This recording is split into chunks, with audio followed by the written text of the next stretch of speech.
Baik, perkenalkan, saya Dewi Astuti Mukhtar dengan NIM H071241034 akan mempresentasikan dashboard analisis penjualan menggunakan dataset fashion e-commerce.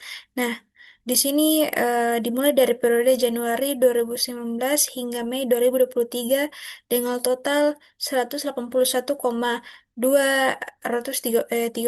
transaksi senilai 10,8 juta.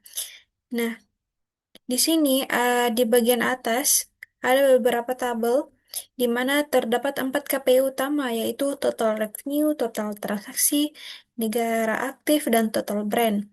Di sini, kita lihat bahwa total revenue itu terdapat 10,8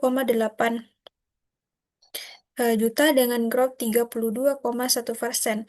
Nah, di sini total transaksi terdapat 181,235 dengan YLY growth 28,4%. Nah, negara yang penjualannya tertinggi adalah Cina dengan senilai 3,63 juta dan brand terlaris adalah Calvin Klein dengan 206,9 ribu revenue. Nah, masuk ke chart 1, yaitu chart pertama di kiri atas menjawab di mana pertanyaan bagaimana tren penjualan bulanan dari waktu ke waktu. Nah, di sini kita bisa lihat dari line-nya, chart ini terlihat jelas tren penjualan, di mana terus meningkat dari tahun 2019 hingga tahun 2023 ke atas. Nah, di sini tahun 2019 itu sampai 2020 penjualannya masih rendah. Nah, mulai dari 2021 mulai naik signifikan di mana puncaknya itu terjadi di Mei 2023 dengan revenue tertinggi.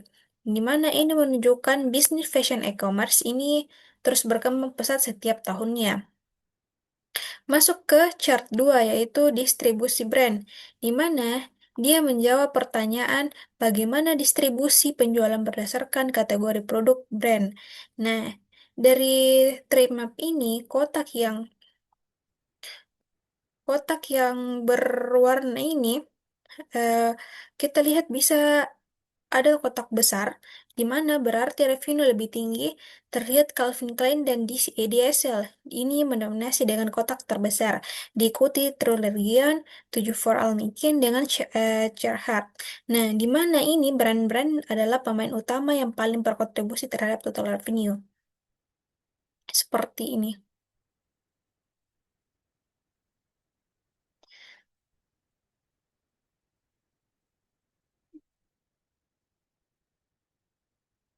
Nah, selanjutnya masuk ke chart yang ketiga, performa per country user.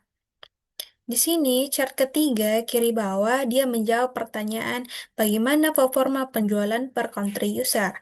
Jadi, bar kiri bawah ini menampilkan top 10 negara, mulai dari Cina hingga Jepang. Nah, di Cina sangat mendominasi, jadi hampir 2 kali lipat US di posisi kedua. Nah, di sini kita bisa lihat disusul dari Brasil, South Korea, France, United Kingdom, Germany, Spain, Australia, dan Jepang. Di mana ini mengindikasi bahwa pasar Asia sangat potensial untuk dikembangkan. Nah, masuk ke keempat, chart keempat top produknya. Nah, di sini dia menjawab apa produk yang paling laris. Nah, paling terlaris pada chart tempat ini adalah The North Face in Canada, di mana dia mendominasi produk terlaris. Keduanya adalah produk jaket premium. Jadi, ini konsisten dengan tema brand yang menunjukkan dominasi brand outer premium, disusul Nike, Women Compression, dan Nobis di atas mereka. Jadi, di dashboard ini kita bisa memfilter. Misalnya kita klik Cina, maka semua bar akan mengikutinya. Nah, di sini kita bisa lihat bisnis ini. menunjukkan bahwa pertumbuhan ekonomi dengan Cina sebagai pasar utama, yaitu Calvin Klein sebagai brand terlaris dan produk jaket premium sebagai kategori terlaris, eh, dashboard ini bisa digunakan manajemen untuk dapat digunakan manajemen pengambilan keputusan strategi penjualan. Seperti itu. Terima kasih.